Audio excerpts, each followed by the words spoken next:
ভালোভাবে ঠিকভাবে আদায় করেছে, সময় নিয়ে এবং ঠিক পদ্ধতি নিয়ে যারা আদায় করেছে, তাদের জন্য কিয়ামতের দিন 1 নম্বর দরজা বাবুস সালাত বা নামাজের দরজাটা খোলা থাকবে। অর্জন করতে পারবেন না ইনশাআল্লাহ। 2 নম্বর হলো বাবুর রায়্যান, বলা হয়ে গেছে। 3 নম্বর হলো বাবুস সাদাকা, মানে দানের দরজা। যারা বেশি বেশি দান করেছে, দান করে আল্লাহর সন্তুষ্টি অর্জন করেছে, আল্লাহ রাব্বুল আলামিন কিয়ামতের দিন ওই সকল ব্যক্তিদের জন্য এই 3 নম্বর দরজা খোলা রাখবেন। তার নাম হলো বাবুস সাদাকা। আমরা চাইলেই চেষ্টা করে এই দরজা অর্জন করতে পারি। 4 নম্বর বাবুল জিহাদ, মনে রাখবেন 8 নম্বর দরজাটা সবচেয়ে সহজ এবং আমাদের জন্য সুন্দর। আমি 8 নম্বরটা সব শেষে বলবো। 4 নম্বর হলো বাবুল জিহাদ অথবা হজ উমরা। যারা হজ উমরা করে জিহাদের তামান্না রেখে, জিহাদের আকাঙ্ক্ষা রেখে যারা ইবাদত করেছে, যারা জিহাদের আকাঙ্ক্ষা রেখেছে, ও বাড়িতে মারা গেলেও আল্লাহ রাব্বুল আলামিন তাদেরকে শহীদ মর্যাদা দিয়ে দিবেন এবং তাদের জন্য 4 নম্বর দরজা খোলা রাখবেন বাবুল জিহাদ। 5 নম্বর বাবুল আইমান, ডানপন্থীদের দরজা। যারা ভালো মানুষের সাথে চলে, ভালো মানুষের সাথে বলে, ভালো মানুষের পক্ষ নেয়, ভালোদের সাথে ভালো কাজ করে এবং দাওয়াতি কাজ করে, কোরআন তেলাওয়াত করে, আগে আগে মসজিদে যায় বা মসজিদ তাদের জায়গা হয়। এই ধরনের দুনিয়াতে যত ভালো কাজ আছে, এই ভালো কাজ যারা করেছে ডানপন্থী, এই ডানপন্থীদের জন্য একটা দরজা আল্লাহ রাখবেন, তার নাম হলো বাবুল আইমান। 6 নম্বর বাবুল ওয়ালিদাইন। এটা হলো আমাদের কাছে একটি গুরুত্বপূর্ণ বিষয়। আমরা জানি আমাদের মা বাবা আমার জন্য কত কষ্ট করেছে, মা বাবা আমার জন্য কত কি না করেছে। যারা নিজে না খেয়ে আমাদেরকে খাইয়েছে, যারা আমাদের জন্য অনেক কষ্ট, গভীর রাতে, শীতের রাতে তারা আমাদের জন্য কষ্ট করেছে। যখন পানি ছিল না, যখন বিদ্যুৎ ছিল না, যখন কোনো ফ্যান পাখা ছিল না, যখন কোনো ইলেকট্রিসিটির কোনো এসি ছিল না, ঠিক ওই সময় আমরা 5-7 ভাই বোন, 10 ভাই বোন একসাথে মানুষ হয়েছি। আমার মা কত না কষ্ট করেছে। ঠিক ওই মা, ওই বাবাকে যারা এখন মূল্যায়ন করতে পারে, মূল্যায়ন করেছে, যারা মা বাবার সাথে ভালো ব্যবহার দেখিয়েছে, মা বাবার চাহিদা পূরণ করেছে, মা বাবার থাকার জায়গাটা ভালোভাবে করে দিয়েছে, মা বাবাকে পানি এগিয়ে দিয়েছে, মা বাবাকে পোশাক এগিয়ে দিয়েছে, মা বাবার পোশাক ধুয়ে দিয়েছে, মা বাবাকে গোসল করিয়ে দিয়েছে, মায়ের উপর উঠিয়ে দিয়েছে অথবা তেল মাখিয়ে দিয়েছে মায়ের মাথায়। এই সকল ব্যক্তিদের জন্য একটি দরজা থাকবে এবং জান্নাতের সবচেয়ে সম্মানিত দরজা হাদিসে এসেছে বাবুল আওসাত, বাবুল ওয়ালিদাইন। জান্নাতের মাঝ বরাবর যে দরজা আছে, এই দরজার নাম হলো বাবুল ওয়ালিদাইন। যারা মা বাবার সাথে ভালো ব্যবহার করেছে, তাদের জন্য এই দরজা খুলবে। আপনাদের কি মনে হয় এই দরজাটা কি আপনি অর্জন করতে পারবেন? ইনশাআল্লাহ, ইনশাআল্লাহ চেষ্টা করবেন ইনশাআল্লাহ। ইনশাআল্লাহ। আল্লাহ আমাদের মা বাবারা যারা দুনিয়া থেকে চলে গেছে, আল্লাহ তুমি তাদেরকে ক্ষমা করে দাও। আমিন। রব্বির হামহুমা কামা রাব্বায়ানি সগীরা। যারা জীবিত আছে তাদেরকে ভালো রাখো, তাদের খিদমত করা তৌফিক দান করো। আল্লাহ তোমার নবী বলেছেন মায়ের পায়ের নিচে জান্নাত। আমাদের সবাইকে মায়ের পায়ের নিচে খুঁড়ে তুমি জান্নাত অর্জন করার তৌফিক দান করো। যাদের মা নাই, বাবা নাই, আল্লাহ তুমি তাদেরকে তার চেয়ে উত্তম ভালো কিছু দুনিয়াতে দিও এবং আখিরাতে তাদের জন্য তুমি বরাদ্দ রেখো।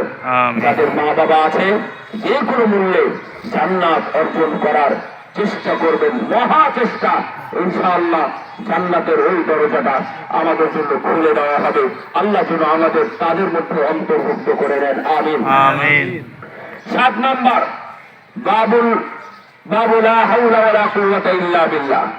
জান্নাতের 7 নম্বর দরজা হলো যারা বলবে লা হাওলা ওয়ালা কুওয়াতা ইল্লা বিল্লাহ। বলেন তো, লা হাওলা ওয়ালা কুওয়াতা ইল্লা বিল্লাহ। বলেন লা হাওলা ওয়ালা কুওয়াতা ইল্লা বিল্লাহ। এটা আপনার কাছে খুবই সহজ মনে হচ্ছে, কিন্তু জান্নাতের দরজা এত সহজে আপনি পাবেন এটা ভাবলেন কিভাবে?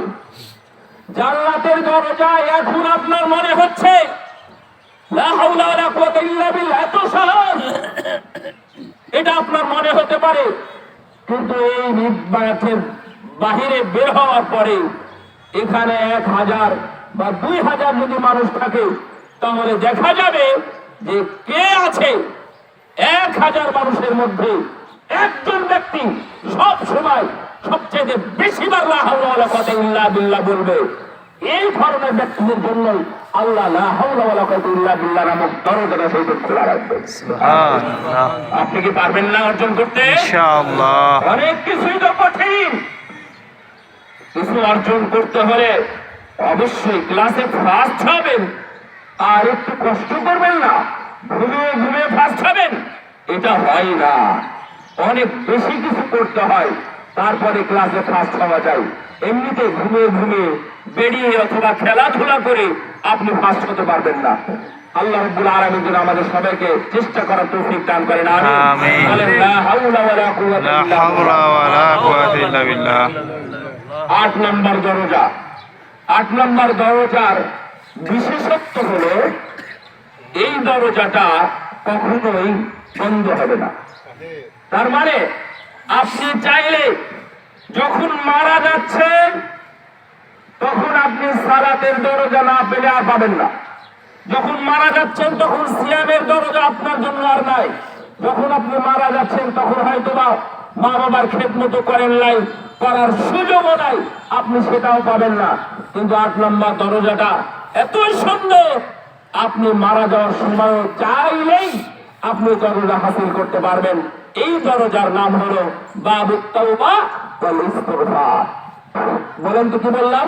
বাইবুল তওবা ওয়াল ইস্তিগফার। তার মানে বুঝে ফেলেছেন আপনারা, বুঝে গেছেন যে তাওবা ওয়াল ইস্তিগফার এই মানুষের মধ্যে, রাসূলের উম্মতের মধ্যে সবচেয়ে যারা বেশি ইস্তিগফার করবে, আস্তাগফিরুল্লাহ বলবে। বলেন আস্তাগফিরুল্লাহ, আস্তাগফিরুল্লাহ। আস্তাগফিরুল্লাহ যারা বেশি বেশি বলবে তাদের জন্য জান্নাতের 8ম দরজা খুলে দেওয়া হবে।